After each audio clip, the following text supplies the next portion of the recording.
There is a stretch of road in southeast Dallas, Murdock Road near I-20, where someone called 911 just before 7:20 in the morning on October 25th, 2023. They had seen something on the ground near Lincoln Memorial Cemetery that didn't belong there. It was a woman, 35 years old, shot once, point blank, in the chest. No wallet taken, no car stolen, just a woman left on the pavement at the side of the road. One sandal on her foot, one still in someone else's car. Her name was Dishaye Stevenson. That man was her husband. Yeah. I want to give you 10 in cash. I don't know what you're going to do. You can do whatever you want to. You say 10 girl? 10,000. What did you make in strip? I don't know. Here, baby. And I got it in there, too. The rest of it in there, baby. You're welcome, baby. If you had met Dishaye Stevenson at a ribbon cutting or a community event, and people did, you would have remembered her. Her family described her as bubbly, always the life of the party, always loving on the people around her. She was a Dallas woman who had built something from the ground up. She did taxes, she sold clothing, she was a young entrepreneur who documented her life on social media with a kind of joy that made people feel like they knew her.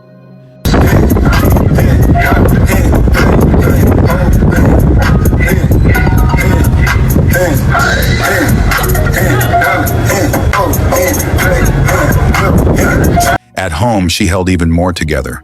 She was raising a 16-year-old daughter. The two of them were close. Her family called them best friends. And as if that were not enough, Dishaye was also the primary caregiver for her mother, who had suffered a stroke and was partially paralyzed. Every single day, Dishaye showed up for her. She was the kind of woman who keeps a household and a family from falling apart, quietly, without complaint, with love, and she had recently gotten married. She had been planning a birthday celebration for herself, just weeks away, when October 25th arrived. Michael Smith had spent 5 years in prison. Dishaye knew this. She knew it before they married, and she stood by him through every one of those years. When he was released, she was there. Yeah, they got my nigga.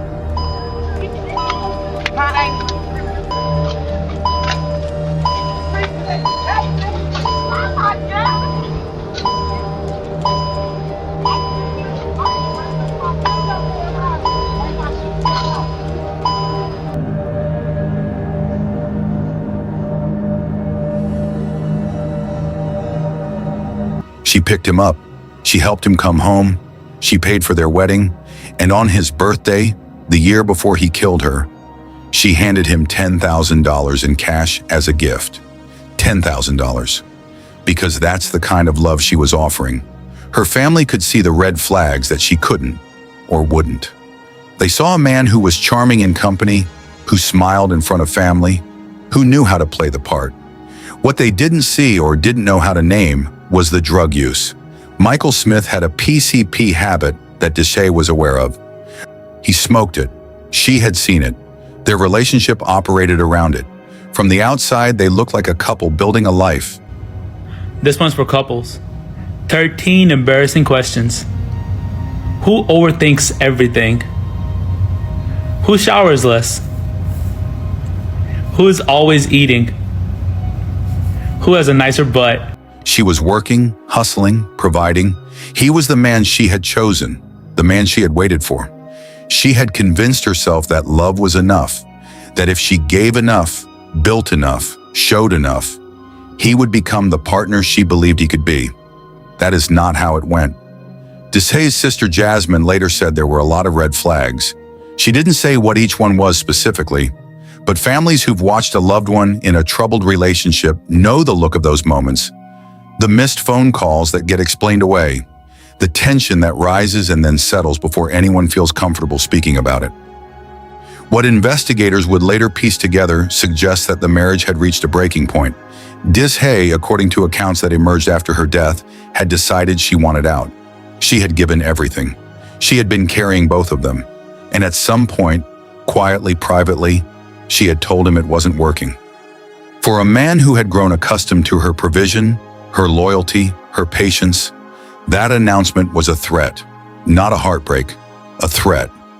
Michael Smith had multiple guns at home. Police would find them there afterward. He had a criminal record. He had a drug habit. And now apparently he had a plan. On the evening of October 24th, 2023, the night before her body would be found, he asked her to meet him. She went to meet him at the Pleasant Village Apartments, the complex where his father lived. She drove herself there. He arrived separately. Surveillance cameras at the property captured both of their vehicles pulling into the parking lot. Then the cameras recorded her walking to his car and getting in. The vehicle sat there for a while. Something was happening inside. What detectives would later describe, based on the footage and their investigation, as a disturbance, a confrontation, a last conversation. When Michael Smith drove out of that parking lot, Dishaye was still in the car. By the time he reached Murdock Road, less than a mile away, within sight of Lincoln Memorial Cemetery, he fired one bullet into her chest. He stopped the car. He put her out on the road, and he drove away. He left one of her sandals behind in his car. The other was still on her foot when the first responders arrived. She died there, on the side of that road before anyone could reach her. It was Dishaye's 16-year-old daughter who first raised the alarm. Tuesday night, she called her aunt because she hadn't been able to reach her mother. For any other family, that might have seemed ordinary. A busy evening, a missed call. But this family knew Dishaye. She didn't disappear on her daughter. She didn't disappear on her mother. Not ever. Her sister Jasmine and their cousin Anita went looking for her. They tracked Dishaye's car to the Pleasant Village Apartments and found it still parked where she had left it. That told them she had gone somewhere in someone else's vehicle. That was wrong. That was deeply wrong. Anita noticed something else. On the driver's side window of Dishaye's car, a large handprint. She was studying criminal justice, and she stood there in that parking lot trying to read what it meant. Then a post went up on a community blog. A woman had been found shot to death. 3 minutes away, they drove there, and they already knew before anyone said a word what they were going to find. So why did you take her from my knees? I gotta understand. I would respect him more if he tell me why. We definitely need strength. We need prayers. It's a big one.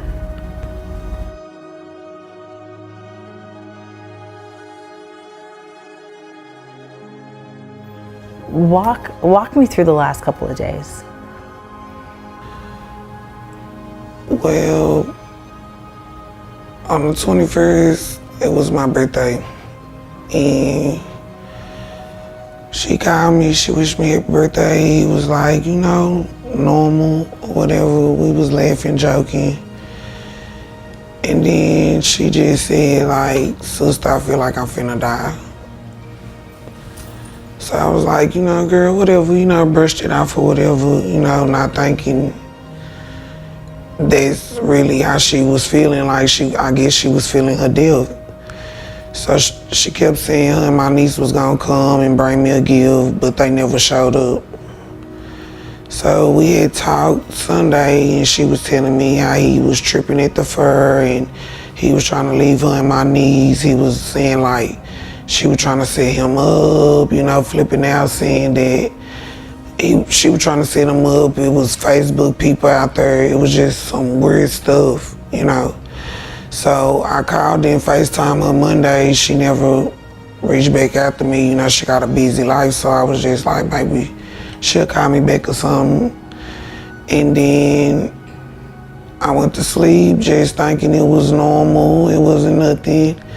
Monday night, my niece called me around 12 something, and I was asleep. I was hearing my phone, I was hearing Facebook Messenger, and it was like it was just in my dream, but as I kept hearing it, I eventually woke up, and it was my brother's girlfriend saying that my niece haven't heard from her since fall.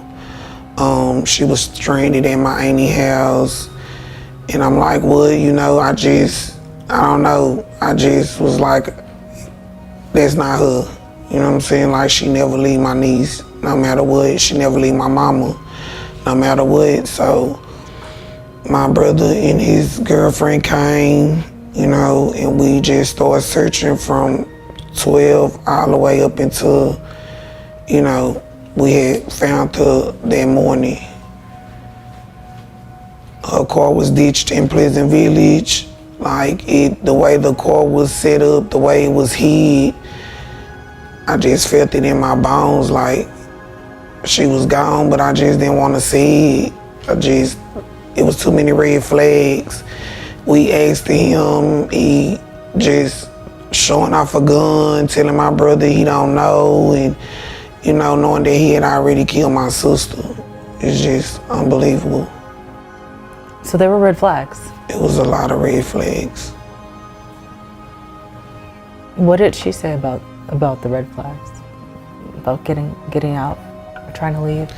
No, she was just, you know, she always wanted that happy life. She was saying divorce, but he always come back and make her feel better. So it was just, she just loved him. That's it. Like, she always wanted it to work. She was going through stuff, but who don't, you know?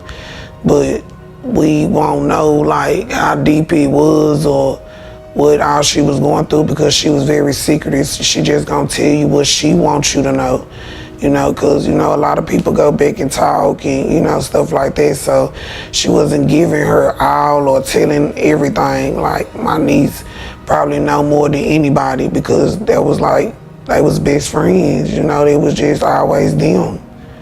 So she would talk to my niece, and they'll be talking all times of the night about how he treating them, and, you know, but it never got back to us. You know, we just got what she wanted to tell us. Yeah. After they found her, what happened? What was the next progression? After they found her, I lost my mind, so I really don't know what was next. I just wanted my mama, that's it. When they found her, did you guys have an idea of who did it already? I mean, she stay in Forney, so she only feel comfortable being in that area with him. So pretty much we knew, because he wasn't trying to help us find her. He wasn't like showing no remorse or anything. So like, what kind of mean if you telling him that his wife is missing, and my niece had been calling him, like, he never not answered the phone for her, so she could tell him, like, come and get me, I'm stuck, or I'm at my auntie's house, or whatever it is. Like, it was like, that wasn't him. Like, I done been around him. He never gave me them kind of signs that he would do that to my sister. Like, he never did. So it kind of caught you off guard, caught you by surprise. It really, really did. What would you say to him? Why? Why?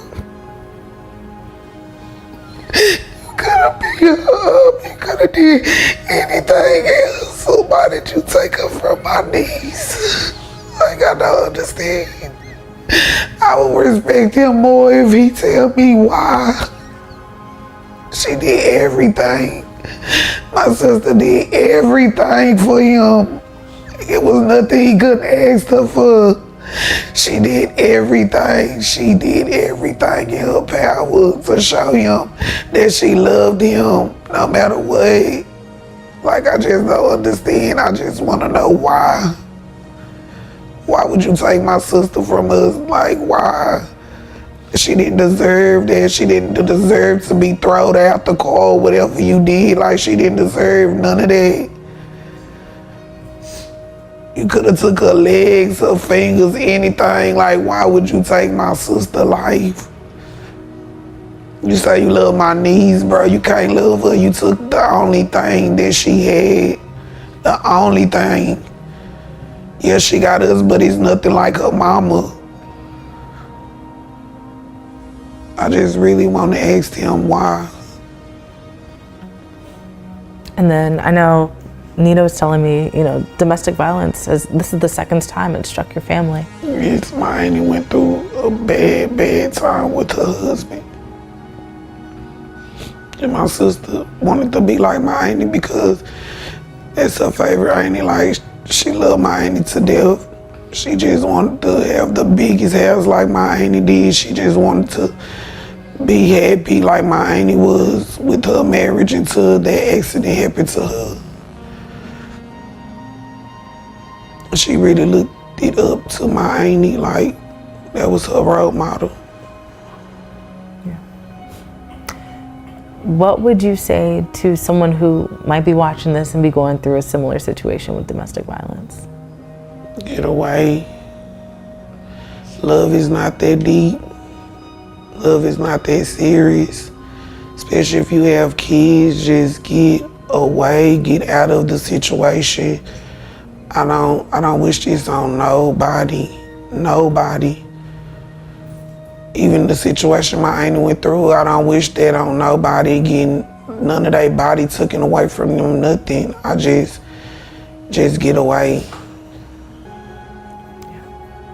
Like, your mind should be strong there. You not a man if you was jealous of a female. And then it wasn't like she didn't give you nothing, she gave you everything. So you was jealous for nothing, like you had it good. I don't care if they fry him, I don't care, he needs to die. That's how I feel. Walk me through just kind of leading up to you finding out what happened. Well, the day before yesterday, my mom called and she told me that her sister had called and said that she was missing. We immediately got up and started looking for context clues. The first thing was going to her husband's spot. We went there, it was ghost town. We went to Pleasant Village where a car was like ducked off between a lot of other cars. And the first thing I seen a big handprint on the driver window. And you know, I'm a criminal justice major, so I started trying to use like different context clues. And it's a creek like in the apartments. So I was like, well, let's look in the creek. At that time, I was waiting on my mom and the rest of the family to come so we could all go, you know, look for her. And as we looking in the creek, I just started getting chills over my whole body. 2 minutes later, Smash the Topic posted and said that it was a lady shot to death, which was like 3 minutes from where we was at. So immediately when we seen the post on Smash the Topic, we went directly to the location. And when we got there, he was just like, yeah, how they get here so fast? We was already looking. You know, we had been up since like 7 in the morning looking. And when we got there, we, you know, had to describe and, you know, give them some details to identify her. And when they came back, they didn't even want to say it was her. It was just the nod in the head, and it just went from there. Everybody just broke down.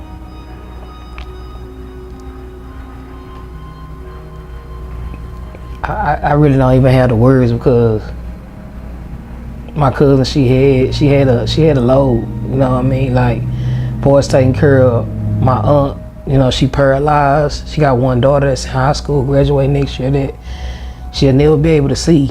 And she strives so hard to get where she was at. And it's just like, I don't even know. Like, she worked so hard to get where she was at, and just to see everything get took from her and her daughter not be able to, you know, carry on, it's hard. Hello. Are you ate today? What do they need? I'm good. But it's gonna be a hard pill to swallow. Very hard pill to swallow. For just missing her energy, her vibe, like, you know, her taking care of her mama, like us having to go give her mom and her daughter the news after all day, 4-hour standoff, or looking for her, trying to find context clues, not knowing how to tell them, like, this it's hard. Like, it hurt the city, it hurt a lot of people. Like, she had a lot of love. And, you know, as a family, we're gonna stick beside, you know, and make sure we carry her legacy in a good place. She didn't even get to open the her new business that she had just invested in. So it's a lot. What kind of business was it? She a tax preparer, and she had a boutique named after her niece, Shea Money Purses and More. So her sign is up in on Malcolm X at her new shop. So yes, it's a lot of we got a lot of work to do. So on on Facebook, I saw all these videos. Even if you go on her Facebook, just like her showing how much she loved her husband. She did. And then to hear that he's the one responsible for this. She stayed down, like the whole time he was incarcerated. She stayed down. She took on all the responsibility by herself. Even when he came, like everything was mapped out. She had everything planned for them. She waited for that day to marry him. And during the time of the wedding, we wasn't seeing eye to eye, so I wasn't even a part of the wedding. But now, I look back and I'm thankful for that, cause I'm overprotective of my cousins, my mama, my sister, my brother. I'm overprotective, So that's my favorite cousin. Like, we did a lot of stuff together for the first time. I introduced her to a lot of stuff. I kept her motivated. So as of right now, I just got to be strong for her mom and her daughter.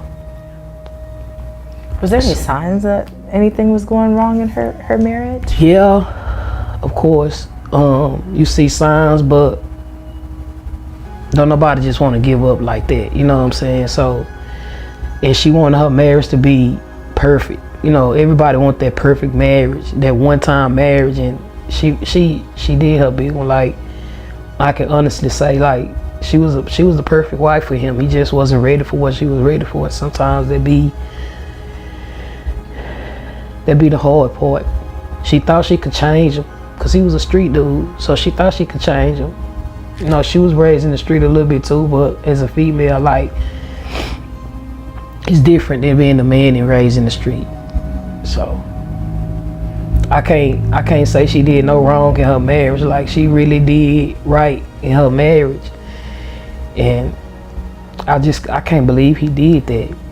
Knowing she took care of her mama full time. Her mama paralyzed, bedbound, like, her daughter's all she got. He put a burden on my family. Like, it's tough, even for my kid. I got 8-year-old, like, it's tough. She got nieces and nephews, and her youngest niece was just born on the day that she was murdered, 12 hours later. So it's a big hole in the family right now. Were there any signs that, like, did this catch you guys off guard? It caught us off guard because he was so quiet. He was so laid back. Like, he was sweet in front of us, but behind closed doors, I just feel like he was a monster. And it hurt me more because it's a domestic violence case. My mama lost her legs 5 years ago to a domestic violence case. So she'll never be able to walk again. And to see my cousin go through the same thing and she not make it out, it's hard. I had to be the one to come in and give my mom some resuscitation to save her. She was dying. And I just hate that we was just a little bit too late. I don't know if I could have helped, if I could have saved her. So it was signs that led up to certain things, little fights and arguments, and of course it's signs, but of course they're gonna try to hide that from their loved ones because they don't want you to feel the type of way about the person that they love. But yeah. Do you wish she would have confided in you about it? Yes. And I just hate it came to this situation for her to have to be away from him. I had conversations with her, another incident that happened in their relationship, and she told me, cousin, I'm gonna try to do whatever I can do to save my marriage. I love you enough to understand that, and I want you to be happy. I can't make you happy, I make you happy, but if he hurt you, I'm gonna hurt him. That was always what I tell her. And again, like, I don't know if it was anything that I could have did to help her in that situation. And we, like I said, we were so close when they found the body. Where they found the body at, we were so close. It's like, damn, like if I'd have got there a couple minutes early, even if she was suffering, I wish I, you know. But you know, you can't make a person leave somebody that they love. No matter what you say, no matter what you do, when a person loves somebody they love them, you gotta let them, you know, leave when they ready. And I just hate that it's too late. Yeah. It's just different without her being here. Like without, she's so loud and her energy just so big. It's just like, how can you not? You know what I'm saying? You can't, when she come, you know she here. She gonna come to your door, she gonna knock like the police. Like, you gonna know it's her. It knocks on the doors, them calls. It's over with. We definitely need strength. We need prayers. It's a big one. Detectives moved quickly. They went to Michael Smith's home and found his car in the driveway. Through the window in plain sight, they could see blood on the front seat. A bullet casing was on the driver's side. One of Dishaye's sandals, matching the one she was wearing, was inside the vehicle. Multiple guns were found inside his residence. When officers went to arrest him, he wasn't home. They found him at a barbershop nearby. He was sitting in the chair getting his hair cut while his wife's body was still on that road. Michael Smith, 39 years old, was taken into custody on October 25th, 2023, the same day Dishaye was found and charged with murder. Dallas County set his bond at $1 million. As of the time this script was written, the case remained in the criminal justice system, the full proceedings still ongoing. Court cases in Texas can take years to move through the process, especially in murder cases where the evidence is being carefully built and reviewed. What is not in question is this: the woman who waited for him, who paid for their wedding, who handed him $10,000 as a birthday gift, who built her business and cared for her mother and raised her daughter while also making room in her life for a man who had been to prison. That woman is gone. Her daughter is now growing up without her mother. Her mother, the one who had the stroke, the one who needed care every day, now faces the world without the daughter who was her primary caregiver. The people Dishaye held together are still there. She is not. Her sister Jasmine put it the only way there is to put it. I just want to know why. Why would you take my sister from us? Like, why? There is no answer that would satisfy that question. There may never be one. I've thought a lot about what Dishaye Stevenson's story asks of us. Not about her. She gave everything she had and she did it out of love. But about what we see when someone we care about is in a relationship that asks more than it gives, and we can't find a way to reach them. We talk about red flags now more than we ever did. That phrase is everywhere. But the truth is that seeing a red flag and knowing what to do with it, when you love someone, when they love you back, when leaving feels like failure, those are two entirely different things. Dishaye's family saw things that troubled them, and they didn't have the words or the moment to stop what was coming. That is not their failure. That is the nature of this kind of loss. The people who are left behind always carry the question of what they could have done differently. They deserve to be released from that weight. What I keep coming back to is October 24th, the night before she was found. She drove herself to that parking lot. She got into his car. She had probably had versions of that conversation before. The one where she tried to explain that she needed something to change. And this time, he had already decided what his answer was going to be. She didn't know that. She couldn't have known that. She was still trying to reach him. Dishaye Stevenson was 35 years old. She was building a business. She was raising a daughter who loved her like a best friend. She was caring for a mother who depended on her completely. She had so much further to go. Remember her name, not as a cautionary tale, as a woman, as a full life cut short by someone she loved and trusted. Her name was Dishaye Stevenson, and she deserved better than what October 25th, 2023 brought her. If this story moved you, please hit like and subscribe.